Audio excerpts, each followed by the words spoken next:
Hey guys, Steve Welch here. So with the fuel prices being up, and they always go up or down, so whenever you're watching this, they might be higher, they might be lower, but everybody always wants to save fuel economy. You want to save money on gas, and makes the world go round, right? Well, there's a lot of things that you might be doing that could actually be hurting your fuel economy, that with just a couple of tweaks to what you do, you might actually save miles per gallon, or could be a few miles per gallon, right? So I've got a list of 10 things here that kind of come up with that could be really hurting your fuel economy, and you might not even be thinking about it. So tell me what you guys think on this. So the very first thing is that short trips, especially in non-hybrid vehicles. So basically, your engine's going to be most efficient when it's warmed up. So if you don't allow your engine to get warmed up, basically meaning you're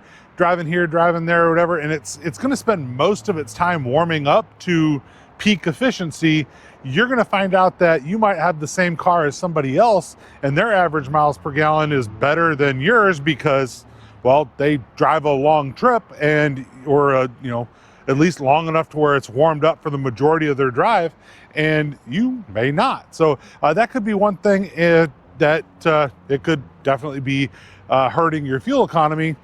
What's the way to fix that? There's really not, but that is just one of those things that you just kind of have to, hey, look, I understand, maybe I allow it to get a little bit warmer, maybe I drive it a little bit different so that it gets warmer quicker. Just something to think about, that a warmed up engine is better, or maybe you switch to a hybrid, which is going to basically perform a little bit better without being as warm, because the low speed is done a lot by electric. So something to think about there. So the second thing, riding around with low tire pressure. So if your tires are low, the way that tires are designed now, you might not even be able to tell that one of those tires is low. I mean, you kind of look, and I've had people before think their tire was low when it wasn't, or they thought it was full when it wasn't, and realized just a couple of PSI could actually cost you fuel economy. So most times your light on your dash will go on if you're about 5 PSI below the nominal pressure. So it's designed for that 3 to 5 threshold, that's when it's going to turn on your tire pressure light, right? Well, that 3 pounds down might not turn on your light, but it's definitely affecting your fuel, especially if you've got different pressures on all of your tires. You could be pulling to one side and you're constantly fighting that. Well, as you're fighting that pull to one side, so realize that as you are pulling to one side with that particular vehicle, it is causing friction. And as it's causing friction, that is basically costing you fuel economy. So things like a misalignment, something like that, when it comes to your tires or the tire pressure, that can definitely be causing you to be basically just dumping gas out your tailpipe. So something else that I'm guilty of, I like to do it, especially when it's cold outside, is remote starting your car. You let your car idle, and you're letting it warm up and get to a better temperature, a little bit more comfortable temperature, so that you're a little bit comfortable. Realize that the car is going to warm up better as you drive it. So it's going to warm up pretty quick as you drive it. Most of your modern vehicles are set up that way. But you got it sitting here, and you're going to let it idle up, and you're going to let it get warm on the inside. Definitely, like I said, I appreciate the comfort, but it's definitely going to cost you gas. So if it's costing you fuel, it's costing you fuel. So also in the summertime, I mean, we could be 100 degrees out here. In the summertime, I understand remote starting a car just to get it cool or to get it warm.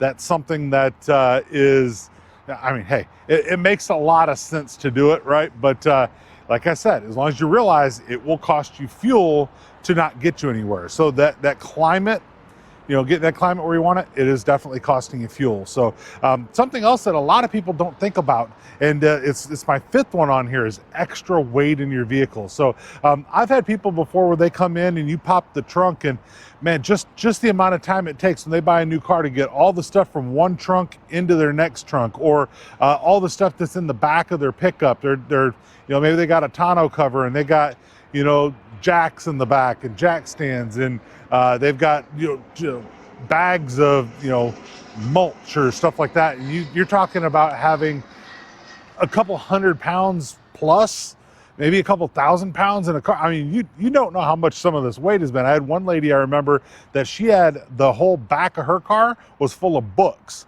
I guarantee you that car had a lot of weight in it. But as you're moving that weight around, it's costing you fuel. So if you don't need what's in your car and you can take it out and, you know, set it in your garage, set it in the front room, something like that.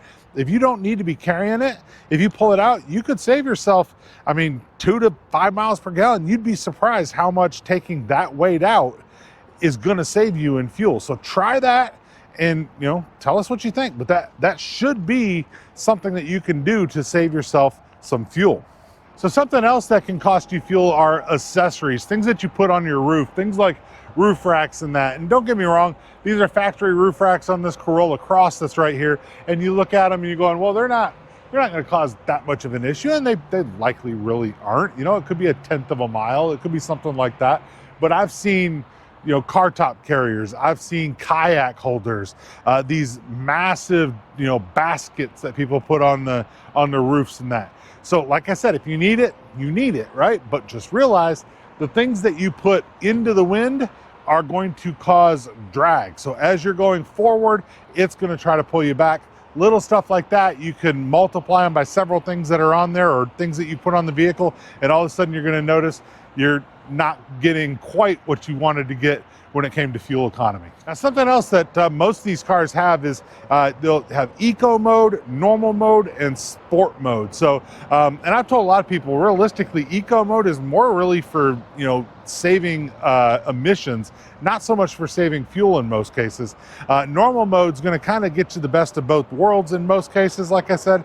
But sport mode, it's going to adjust how it drives. And you're basically, it's going to adjust your throttle response. It can adjust your steering. It can adjust things like that to where it's performing at a higher level. Well, performing at a higher level costs you fuel. So if you're in sport mode and you continuously in sport mode, it's going to cost you fuel. As American goes overhead here, that's costing them fuel right there. But that's okay. But just realize they're in a sport mode, I'm sure. Anyway. But being in sport mode and the things that go along with that usually does mean more fuel consumption, right? So something else is another thing into maintenance, right? Under the hood, if you have dirty air filters, right? The vehicle has to work harder to get the air into it to be able to produce the power that you're asking for. It actually, just a dirty air filter that's you know, might be 20, 30, 40, maybe $100 depending on the air filter.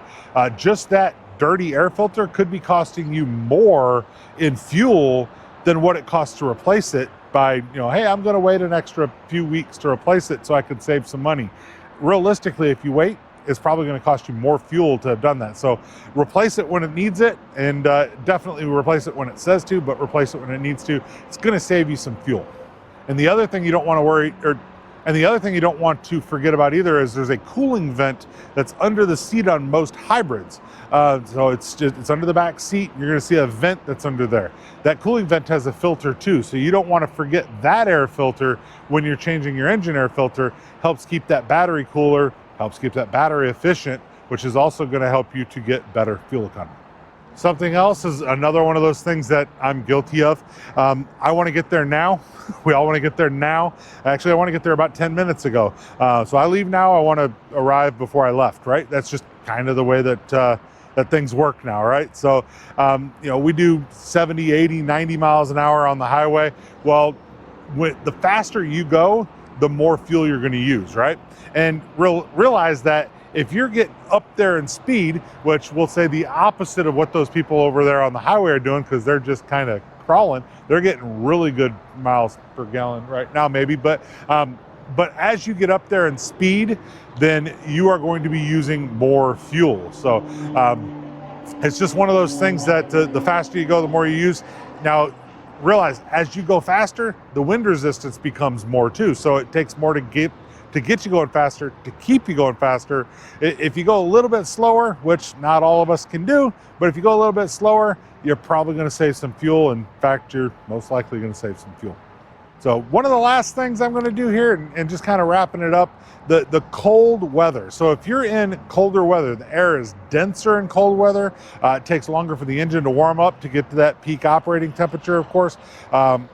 You know, the fuel that you get in winter has a tendency to burn a little bit different, so you don't get the gas mileage in the winter that you would have.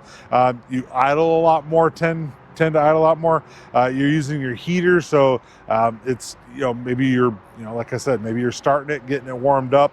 But even hybrids can actually perform a little bit worse in the winter due to, you know, some of the battery restrictions. Maybe the battery doesn't hold as much power in the winter, or be able to utilize as much power in the winter. But it drops in the winter, but that's also normal.